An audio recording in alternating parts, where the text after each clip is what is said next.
আসসালামু আলাইকুম। বাংলাদেশের বর্তমানে সুবক্তা হিসেবে পরিচিত সুবক্তা বা যার বক্তব্য মনোমুগ্ধের মতো বাংলাদেশের মানুষ শুনে, তার নাম হচ্ছে ব্যারিস্টার ফুয়াদ।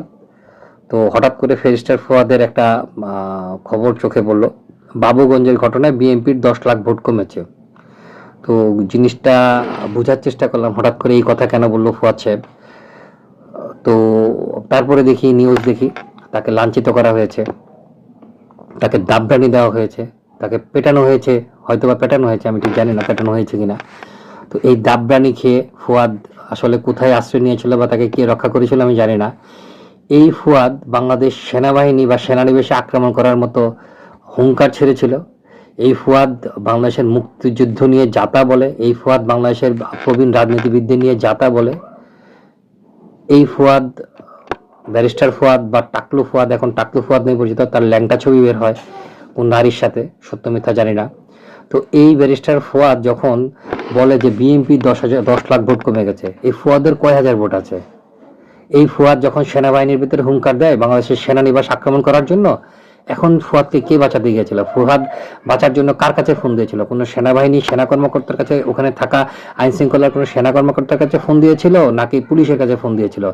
যেই ফুয়াদের নিজেকে রক্ষা করার কোনো ক্ষমতা নাই, সেই ফুয়াদ বাংলাদেশের সেনানিবাস হামলা করার হুমকি দেয়।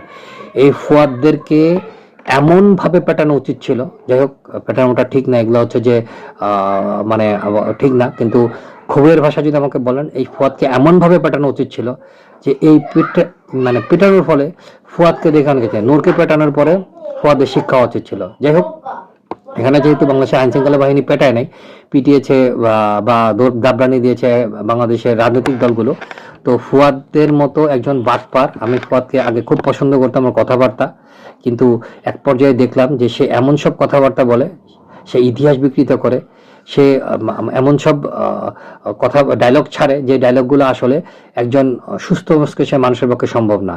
তো এই ফুয়াদের বিরুদ্ধে জনগণ, অর্থাৎ যেই এলাকায় সে গিয়েছিল, সেই দাবরানিটা শুধু না, তার বিরুদ্ধে আইনানুগ ব্যবস্থা নেওয়া উচিত। এবং আমি আশা করব পরবর্তী গভর্নমেন্ট, এই ইউনূস গভর্নমেন্টের কাছে আমরা এদের বিরুদ্ধে কিছু আশা করতে পারি না, তারা যেন দেশ থেকে পালাতে না পারে। আওয়ামী লীগের লোকজন পালিয়ে গেছে ইউনূসের আমলে, ইউনূসের লোকজনকে ম্যানেজ করে, এই ফুয়াদরা যেন পালাতে না পারে। পরবর্তী গভর্নমেন্ট নির্বাচনের দিন যারা গভর্নমেন্ট হবে বা বোঝা যাচ্ছে যে তারা গভর্নমেন্ট করছে, তারা নির্দেশনা দিয়ে দিবে যেন সকল সীমান্তে এই লোকগুলো যেন পালাতে না পারে, এর মধ্যে বেশ ফুয়াদের নাম যেন থাকে।